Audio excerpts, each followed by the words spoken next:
ندامت اور توبہ کا آپس میں بڑا گہرا تعلق ہے. جب انسان ہاتھوں کو اٹھاتا ہے نادم ہو کے, گڑ گڑا کے, اور یہ گڑ گڑانا اور ندامت کے آنسو بہانا یہ بھی قرآن پاک سے ثابت ہے.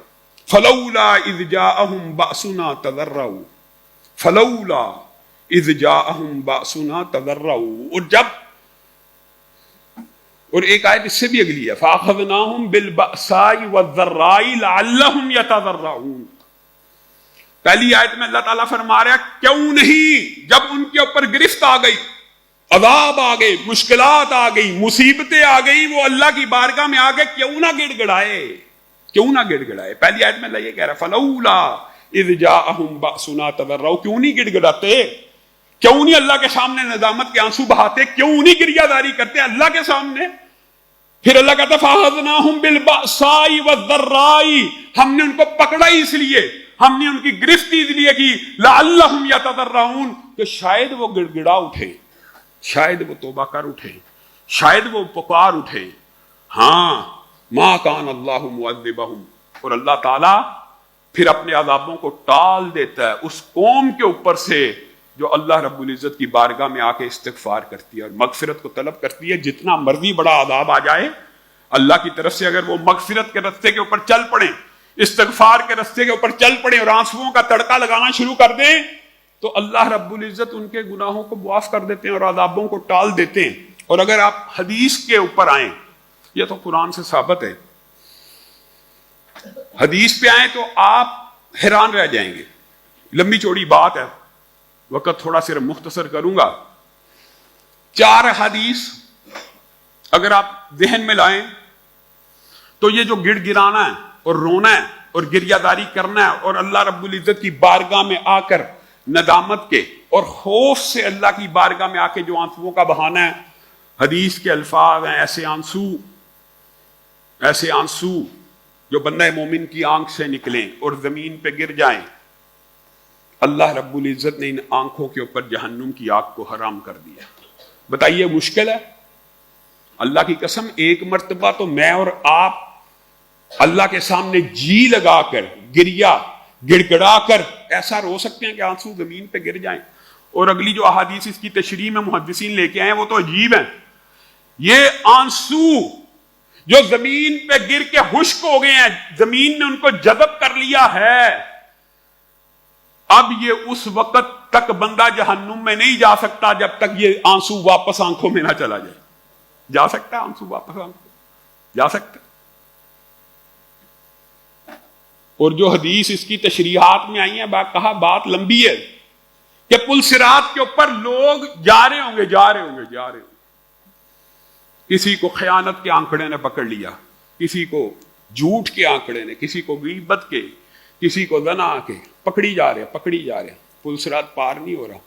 اور چند خوش نصیب ایسے ہیں جب پل صراط کے اوپر ابھی قدم ہی رکھیں گے تو آوازیں آنا شروع ہو جائیں گی, گزرو, تیزی سے گزرو, نکل جاؤ, پار ہو جاؤ. کیا ہوا؟ تمہاری آنسوؤں نے جو زمین پہ گرے تھے میری آگ کو ٹھنڈا کر دیا, جہنم کی آگ کو. یہ آنسو اللہ کی بارگاہ میں گرانے چاہیے, ندامت کے اتنے گرانے چاہیے زمین پہ گرے, لیکن خوشخبری ہے رسول اللہ صلی اللہ علیہ وسلم نے بھی تخفیف کی اور اللہ رب العزت نے بھی تخفیف کی. اللہ کو علم ہے کہ بعض بندے ایسے ہوں گے جن کی اتنے آنسو نہ ہوں جو زمین پہ گر جائیں. تو رسول اللہ صلی اللہ علیہ وسلم نے فرمایا ایسا شخص جس کی آنکھیں بہہ پڑیں اور اس کے رخسار اور داڑھی اور اس کا چہرہ ان آنسوؤں سے تر ہو جائے, یہاں پہ زمین پہ گرنے کے الفاظ موجود نہیں ہیں, جو 7 عرش کا سایہ پانے والی حدیث ہے اس کو بھی ساتھ میں لا لیا جائے. وہاں پہ بھی زمین پہ گرنے کا ذکر نہیں ہے, صرف آنکھوں کے بہہ پڑنے کا ذکر ہے. بہہ جائیں اور زمین پہ نہ بھی گریں, صرف چہرہ ان آنسوؤں سے تر ہو جائے, ان آنکھوں کے اوپر بھی جہنم کی آگ کو حرام کر دیا گیا. بتائیے رحمت تھوڑی ہے کہ زیادہ؟ اللہ رب العزت چاہتا کہ میرے بندے جہنم میں چلے جائیں, میری تخلیق جہنم میں چلی جائے, اشرف المخلوقات جہنم میں چلے جائیں؟ اللہ کی قسم اللہ یہ نہیں چاہتا.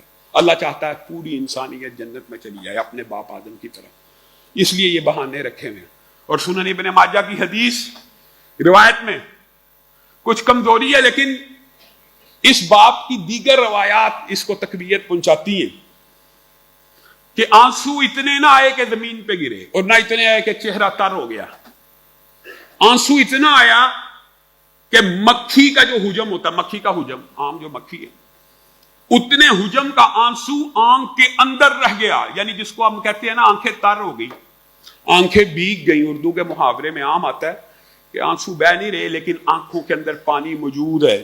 اللہ کے خوف سے، ندامت سے، اپنے گناہوں کی شرمندگی پر اگر اتنا آنسو آنکھ کے اندر آ جائے جتنا مکھی کا سر ہے اور مکھی کا حجم ہے، ان آنکھوں کے اوپر بھی جہنم کی آگ حرام ہے. اللہ کی رحمت کم ہے کہ زیادہ؟ اس سے بھی زیادہ ہے، اس سے بھی زیادہ. کچھ ایسے شقی القلب ہوں گے، علماء، انبیاء، اولیاء، صدیقین، شہداء، ان کے سامنے یہ باب بیان کرتے ہوں گے لیکن ان کے دل سخت ہیں، نہ آنسو آ رہے ہیں، نہ زمین پہ گر رہے ہیں، نہ چہرے پہ، نہ آنکھوں میں پانی آ رہا ہے. کیا کریں؟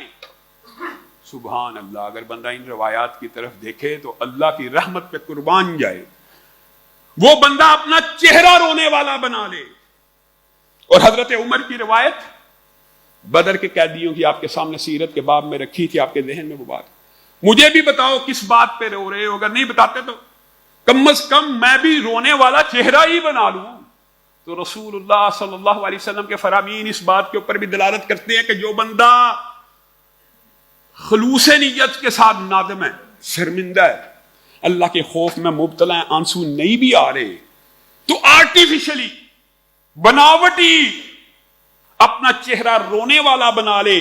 عاجزی کا اظہار، گڑ گڑانے کا اظہار اپنے رب کے سامنے اپنے آنسوؤں کے بغیر صرف چہرے سے کر لے، اللہ رب العزت اس چہرے کو بھی جہنم کی آگ سے محفوظ فرما دے. بتائیے اور کیا چاہیے؟ اور بھی کچھ چاہیے؟ اگر پھر بھی بندہ اللہ رب العزت کی بارگاہ میں آ کے اپنے گناہوں کی معافی طلب نہ کرے تو یہ بندہ بے وقوف ہے، یہ بندہ خطا کار اور سیاکار ہے. اس کا ضمیر نہیں جاگا. جس کا ضمیر جاگ گیا اس کے صرف گناہ معاف نہیں ہوں گے بلکہ اس کے گناہوں کو اللہ رب العزت نیکیوں سے بدل دے گا.